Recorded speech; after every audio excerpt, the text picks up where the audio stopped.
Quando pensamos nos profetas do Antigo Testamento, pensamos em fogo. Pensamos em Elias desafiando os reis, em Jeremias chorando sobre ruínas fumegantes, em Daniel na cova dos leões. Pensamos em guerras e milagres explosivos. Mas existe um perigo maior que a guerra. Existe um inimigo mais sutil que a perseguição. É o inimigo da rotina. O que acontece quando a guerra acaba e quando o templo já foi construído ou os muros estão de pé e a vida volta ao normal? O que acontece quando a fé se torna apenas um hábito? Bem-vindo ao livro de Malaquias. Este não é um livro sobre idolatria pagã ou exércitos invasores. É um livro sobre pessoas que vão ao culto toda semana, cantam as músicas, dão suas ofertas, mas cujos corações estão absolutamente gelados. Malaquias é o último profeta do Antigo Testamento. Ele é o último homem a falar em nome de Deus antes de um silêncio que duraria 400 anos. E a mensagem dele não é para pagãos, é para crentes entediados com Deus. Hoje vamos entender porque a última palavra de Deus no Antigo Testamento foi um confronto de amor. Para entender Malaquias, você precisa entender a decepção. Estamos cerca de 100 anos depois que os judeus voltaram do exílio na Babilônia. Vocês lembram das histórias de Esdras e Neemias? Eles lideraram a reconstrução. O templo foi reerguido, os muros de Jerusalém foram levantados. Os profetas anteriores, como Ageu e Zacarias, haviam prometido que se o povo reconstruísse o templo, a glória de Deus desceria e encheria a casa, assim como aconteceu nos dias de Salomão. Eles esperavam que o Messias viesse imediatamente e estabelecesse um reino mundial de paz e justiça. Mas o tempo passou e nada aconteceu. O Messias não veio. A glória visível de Deus, a Shekinah, não desceu como fogo no templo. A vida continuou difícil, eles ainda eram vassalos do Império Persa, e a economia era ruim. O povo de Israel entrou no que podemos chamar de a Era da Desilusão. Eles não voltaram a adorar estátuas de Baal. O exílio na Babilônia havia curado Israel da idolatria. O problema agora era outro: o cinismo. Eles pensavam: de que adianta servir a Deus? Nós guardamos os mandamentos, mas a vida é dura. Os ímpios prosperam e nós sofremos. A religião deles tornou-se um formalismo vazio. Eles mantinham a aparência, o ritual, os sacrifícios, mas por dentro estavam profundamente ofendidos com Deus. Foi nesse cenário de frieza espiritual e ceticismo que Deus levantou sua última voz antes do silêncio. E quem era o homem que teve a coragem de confrontar essa apatia? Curiosamente, não sabemos quase nada sobre ele. O livro começa com a seguinte frase: peso da palavra do Senhor a Israel, por intermédio de Malaquias. O nome Malaquias vem do hebraico malak, que significa mensageiro ou anjo. O sufixo i significa meu. Portanto, Malaquias significa meu mensageiro ou mensageiro de Jeová. Alguns estudiosos antigos chegam a debater se Malaquias era um nome próprio ou apenas um título, como se Deus estivesse dizendo: aqui está o meu mensageiro anônimo. Mas a estrutura do texto sugere que ele foi uma pessoa real, um profeta contemporâneo de Neemias, vivendo por volta de 420 a.C. Malaquias não apresentou sua genealogia, ele não diz quem foi seu pai nem de onde veio. E por que isso importaria? Afinal, o foco total do livro não é o homem, mas a mensagem. Ele é apenas a voz, ele é o Malak, o mensageiro, quem traz uma carta urgente de um pai para filhos que pararam de se importar com ele. O livro de Malaquias é diferente de todos os outros livros da Bíblia, pois ele é único em seu estilo literário. Ele é um debate, uma disputa judicial. Deus faz uma afirmação e o povo responde. E Deus rebate provando o ponto dele. Vamos olhar para 4 dessas disputas centrais que expõem o coração daquele povo. E talvez o nosso. A primeira disputa é a dúvida do amor. O livro abre com a declaração mais vulnerável de Deus. Malaquias 1:2. Eu vos amei, diz o Senhor. Imagine isso. Deus, o Criador do universo, começando a conversa reafirmando o seu afeto. Não com acusação, não com ameaça, com uma declaração de amor. Mas a resposta do povo é chocante. Eles retrucam. Em que nos amaste? Eles olhavam para suas carteiras vazias e para a seca na lavoura e concluíam: se Deus nos amasse, nossa vida seria mais fácil. Essa é a lógica quebrada do coração humano. Nós medimos o amor de Deus pelo nosso conforto temporário, pela ausência de dificuldades, pelo tamanho da nossa conta bancária. Malaquias precisa lembrá-los da escolha soberana de Deus por Jacó, Israel em vez de Esaú. Deus os escolheu não porque mereciam, mas porque Ele quis. O amor dele é uma aliança inquebrável, não uma garantia de prosperidade imediata.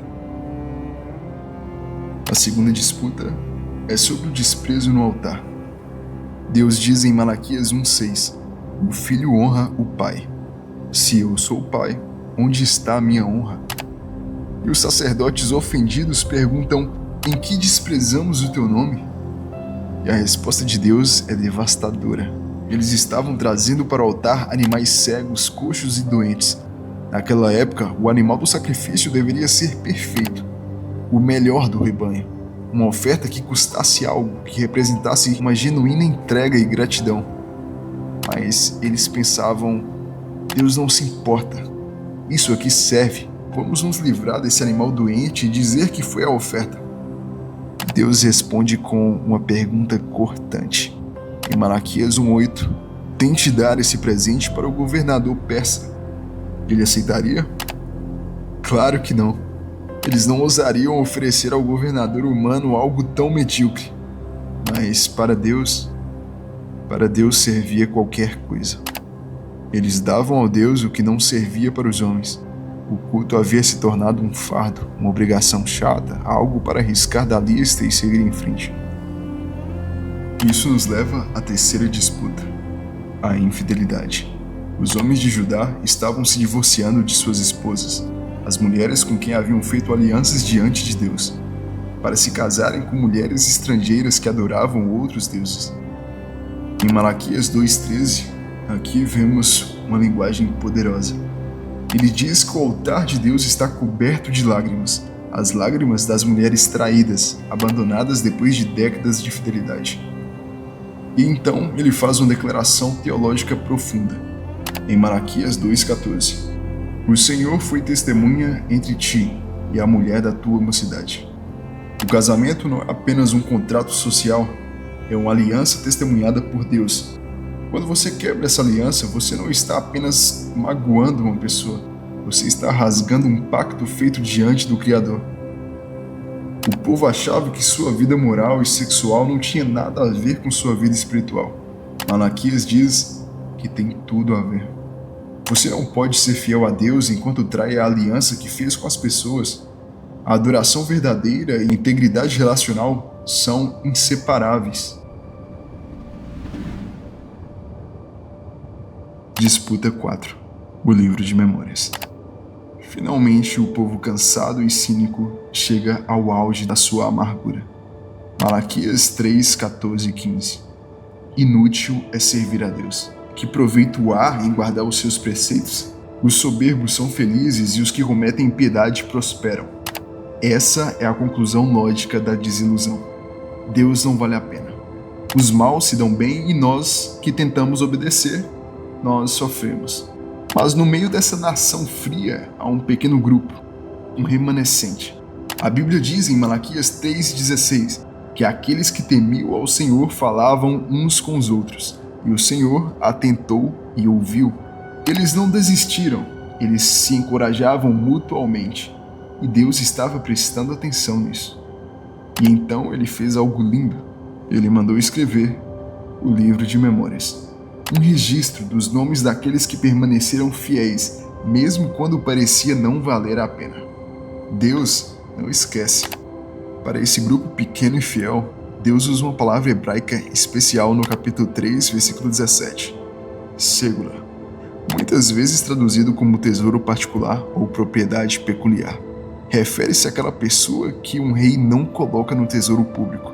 Ele não deixa com servos. Ele guarda no seu quarto, perto do coração. No meio de uma religião morta, Deus tinha a sua ségula. O livro termina com uma visão do futuro. O capítulo 4 de Malaquias é a despedida dos profetas. Ele fala de um dia que vem ardendo como um forno para os soberbos e malfeitores. Mas para os que temem ao nome do Senhor, ele faz uma promessa poética e poderosa. Malaquias 4:2: Nascerá um sol da justiça, e cura trará nas suas asas. O sol aqui era uma metáfora messiânica. A escuridão daquele lugar não duraria para sempre. Um dia o próprio Deus rasgaria os céus e traria luz, calor e cura. Mas antes desse sol nascer, Malaquias dá duas instruções finais para o período de espera. Malaquias 4:4. Lembrem-se da lei de Moisés. Como não haveria novos profetas por muito tempo, a palavra escrita seria a âncora deles no silêncio.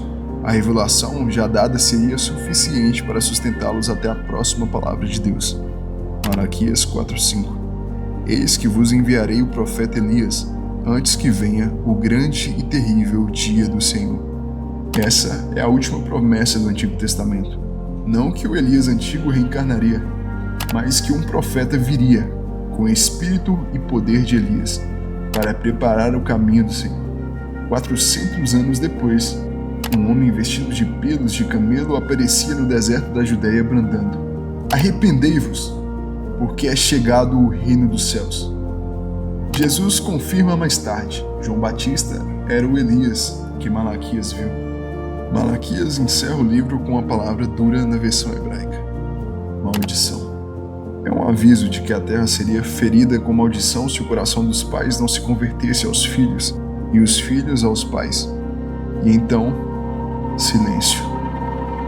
Nenhum profeta falou e nenhum fogo desceu por 4 séculos.